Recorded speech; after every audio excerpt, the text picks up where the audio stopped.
Hey there, plant lovers and garden friends. Welcome to the Field Trippin'. In today's episode, I'm going to take you on a little tour of our school garden here. It's the first week of April. I'm going to show you kind of what's growing right now in season. Some stuff is getting ready to be harvested in another month or two.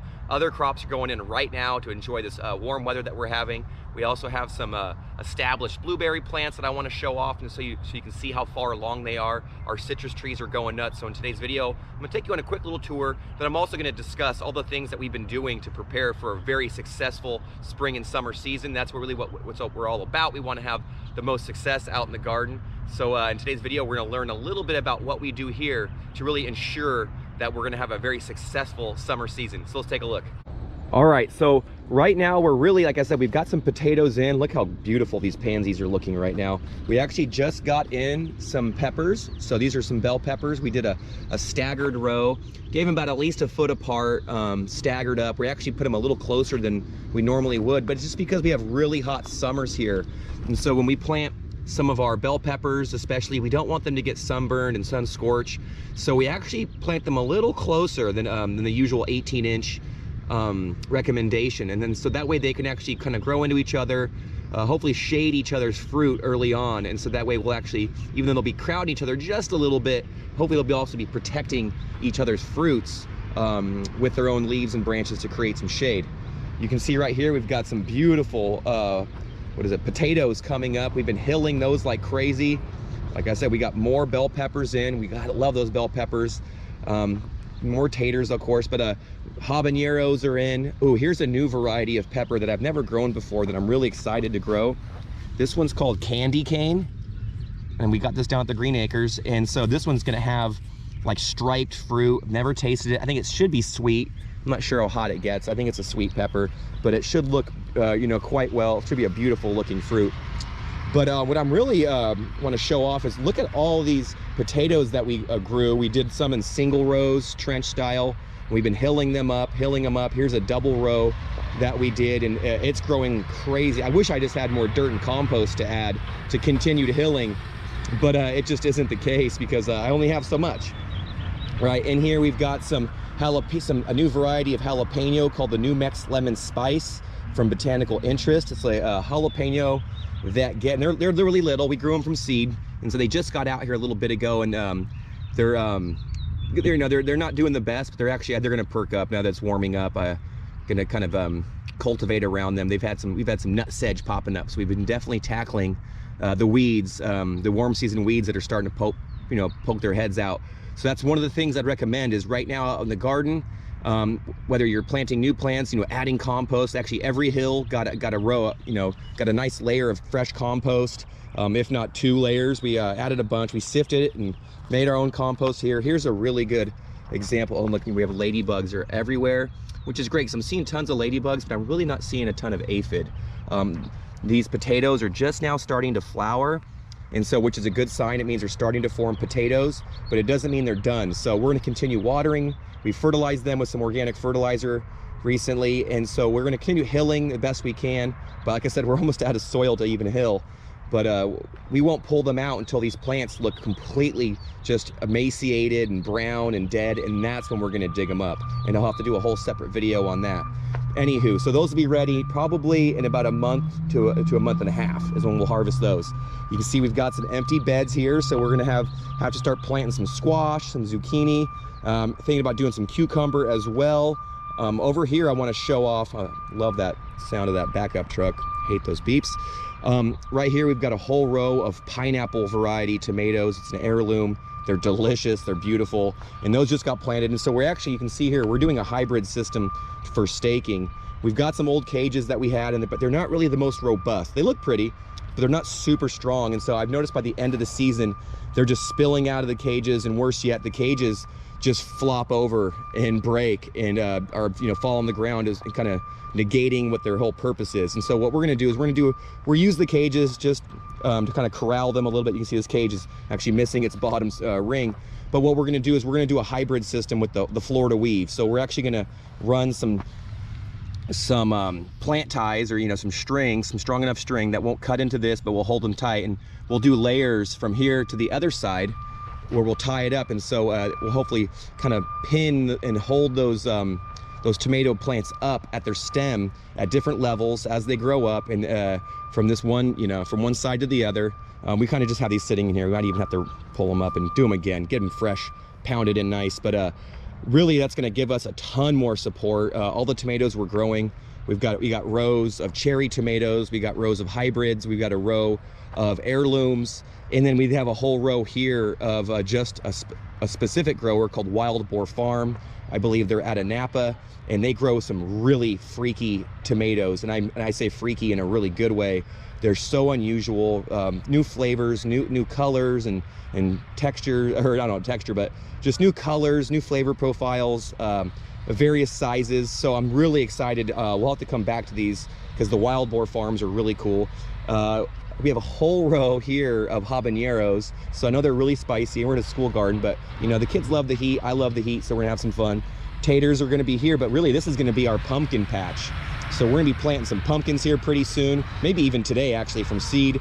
You know, a lot of stuff we can start from seed indoors or in our greenhouse, get them started ahead of time. But when it comes to pumpkins, squash, zucchini, cucumber, I feel like those direct seeds so well, and they are quick to sprout. So today we're gonna get some seeds in these beds, give them some proper spacing.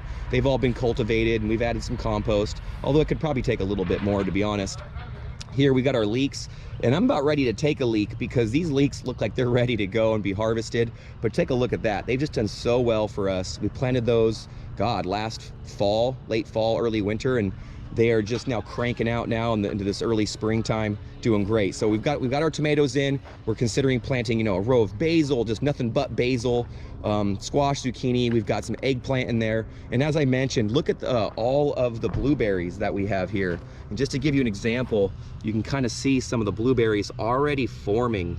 They've you know, bloomed, and now they are developing and maturing, and we're gonna have some delicious blueberries on our hands. We have different varieties as well, so hopefully we'll have you know, harvest that kind of spreads itself out just a little bit. But they're all, for the most part, early season varieties that we're gonna enjoy, which I cannot wait. Fresh blueberries are where it's at. Eggplant, of course. Oh, and here's a pepper I really am excited about growing, which is another screaming hot pepper, although we had some damage early on from a little hailstorm.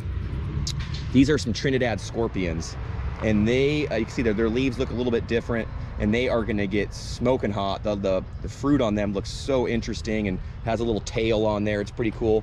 The chard is looking good right now, but to be fair, is with the warmer and warmer weather, and they're kind of, you can see there's some of them are starting to bolt. So here's an example of bolting for chard. You can see it's putting the stem up. The leaves really aren't that close, and this is where it's going to start flowering. So for us, this might be the last week or so. We're gonna cut all these down, give them to whoever wants to take them home and eat them, and then we're gonna replace that, and we'll probably put in some squash and zucchini, something of the like. Maybe, like I said, whole row of sunflowers or a whole row of basil would be fine for us. But right now the garden is thriving. It's a really busy time out here. You can see just how well those potatoes are just growing. And what's really cool is our citrus trees just went nuts this last few weeks, and you can see all the blossoms that are still blooming. There's actually all the fruit coming from next season is all over here. I'm going to do a little light prune on them, a little bit, so we'll lose some of those fruit, but not a lot. All the stuff kind of lower on the ground. You can see that ladybug there hanging out. We've got tons of beneficial organisms out in the garden right now. I mean, ladybugs, it's just a fantastic year for them. And there's another beneficial organism right there. Can you tell what that is? Look, they're all over this thing. And what's great is these trees are covered in bees, and thankfully they're not really a problem for us. They don't really mind us, and we don't mind them. They just want to get after those flowers. But you can see we're hopefully going to have a really good bumper crop of orange and lemons. Our citrus just went nuts. Here's our lemon trees right here, so they're going nuts. A lot of our stone fruit trees are looking really healthy, although I wish we had more fruit on them. We had a bit of a late freeze, and so I think that may have had some of the blossoms that we did see out there just didn't mature properly, so that's never fun. And one last thing I want to show you is that's really the lifeblood for us out here, and it's one of the things we've been using to prepare, although we're kind of done sifting now. But check out our compost pile. This is what's left over. We've been adding actually some lawn clippings to it, and here, look how hot it is in there right now. It's 120 degrees Fahrenheit right there, and that's just a few feet into the top right there, and that's because we've been adding a lot of this the green material from the lawn clippings, and they're just going crazy. We've also been excited to have an introduction of berries this year, and we just planted these a few weeks ago, but look how fast they've been growing. Look, that one's got a beautiful bee on it right there. Look at that, isn't that great? And so these berries are just growing like wildfire, and so we're going to train them along this fence. They're all thornless, which is great. And so we've got raspberries, blackberries, boysenberries, and of course our apple tree is just packed full of apples. We got several different varieties that we grafted onto this tree. But what's great is it's a very prolific tree. It just grows and grows and grows and produces tons of apples, which is great. And but that's it for us. We've been planting a lot of peppers. We've been planting our tomatoes. We're getting ready for our cucumbers, like I said, our cucumbers and our melons and our squash, zucchini, and pumpkin and all that. And so we're gonna have some real fun out there, and we're hopefully gonna grow a very good variety of fruiting vegetables this summer, and really enjoy that heat.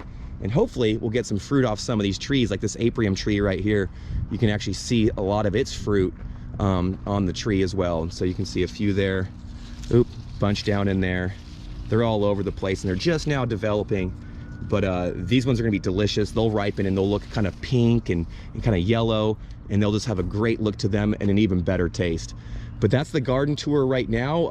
Like I said, some things we've been doing has been amending the soil. We actually just repaired all the drip irrigation. So any drip, we went through line by line and checked it all, replaced basically a ton of it, and updated it. So that I say, look at your irrigation system, look at your timing. If you use timers, that's fantastic. So, reset them back up and just check them, test them out, make sure everything's working properly. That's really helpful. We went through yesterday and actually fertilized everything with an organic fertilizer as well. So, build your soil up with compost, get after those weeds, fix that irrigation, get that soil ready as needed, and hopefully get your hands on some great seedlings. If you don't already, go find some, because it's really all about growing a good healthy plant that you're going to enjoy to eat and hopefully share with other people around you. If you've enjoyed this video and you like what we do here, please, I'd recommend that you come stay with us longer, like, share, subscribe, and come back for more, because we just love sharing our garden adventures with you, and we'd love to have you back another time. Until then, garden friends, keep getting after it, and we can't wait to see you back here in the garden. Take care, everyone.